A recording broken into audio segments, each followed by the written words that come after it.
Tu n'arrives pas à te décider entre la MSI Clo, la toute nouvelle console de MSI, ou la ROG Ally de chez Asus. Donc ça vous fait les gens, aujourd'hui, je vous donne un petit peu des arguments pour vous décider sur les deux consoles portables des deux constructeurs Asus et MSI. Donc on va voir un peu le pour et le contre de chaque côté. Donc on commence directement avec la performance. Alors on a la ROG Ally et la MSI d'un côté.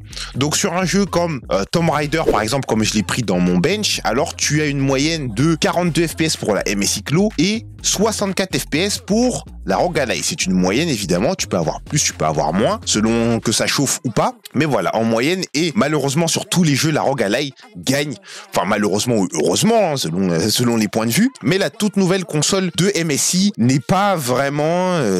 voilà, elle fait pas vraiment le taf. Elle fait pas vraiment le taf. Donc c'est les versions 512 Go hein, qui sont pas chères. Bon, 512 Go, ça commence à devenir limite pour des jeux qui pèsent de plus en plus lourd. Mais bon, ça, on y reviendra peut-être après. Donc la performance, la ROG Ally gagne ce match. Ensuite, parlons de la batterie. On sait que la MSI Clo a une autonomie un peu plus élevée puisque en 30 watts en consommation élevée, du coup, elle tient 1h30 contre seulement 1 heure pour la ROG Ally. Donc c'est un point fort, surtout si tu joues beaucoup, si tu es un gros joueur, c'est un point fort. Au niveau des SP, alors la ROG Ally a un Z1 extrême de chez AMD et la MSI Clo est équipée d'un Core Ultra 7, la nouvelle appellation des Core i7. Le Core i7 Ultra 7 est un peu plus performant, mais je sais pas qu'est-ce qui se passe en jeu. Mais bon, en tout cas, AMD fait mieux le taf en ce moment, hein, donc bon... Je sais pas pourquoi c'est comme ça, mais c'est comme ça. Et 120 Hz pour les deux en 120 Hz, donc c'est pas trop mal, hein, c'est pas trop dégueulasse. 16 Go de RAM, évidemment, en 2 x 8 Go. Pour des consoles portables, c'est très bien, mais le problème va être quand on va toucher au prix.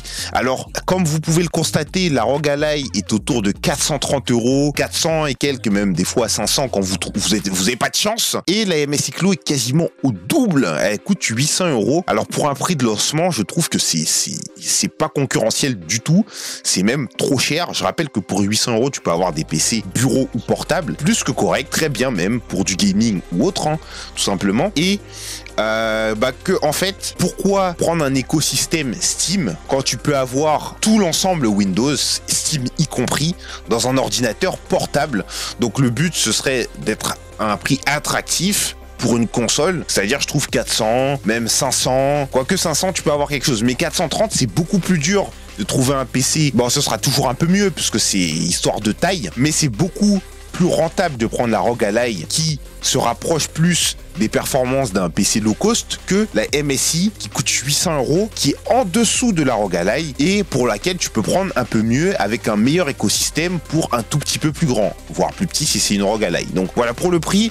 Je sais pas ce que vous en pensez, mais moi je pense que c'est pas rentable. C'est pas rentable. Bon, après il y aura toujours des gens pour l'acheter. Heureusement qu'il y en a qui l'achètent, qui testent, etc. Mais voilà, je trouve que cette console mérite quelques optimisations, peut-être de la part de Intel ou de la part de Steam. Mais en tout cas, si ça venait des deux, ce serait pas mal. Donc voilà, n'hésitez pas surtout à me dire en commentaire ce que vous auriez pris ou vos avis sur une des deux consoles, si vous en avez une des deux ou si vous avez les deux. Peut-être dans un futur proche, MSI va faire quelque chose, je sais pas, mais en tout cas ce serait du gâchis, surtout que les nouveaux Intel, ils ont une nouvelle technologie, hein, les Core E et les Core Pi. Bon, je vais pas détailler pour pas vous perdre, mais voilà, ce serait dommage de gâcher cette nouvelle technologie.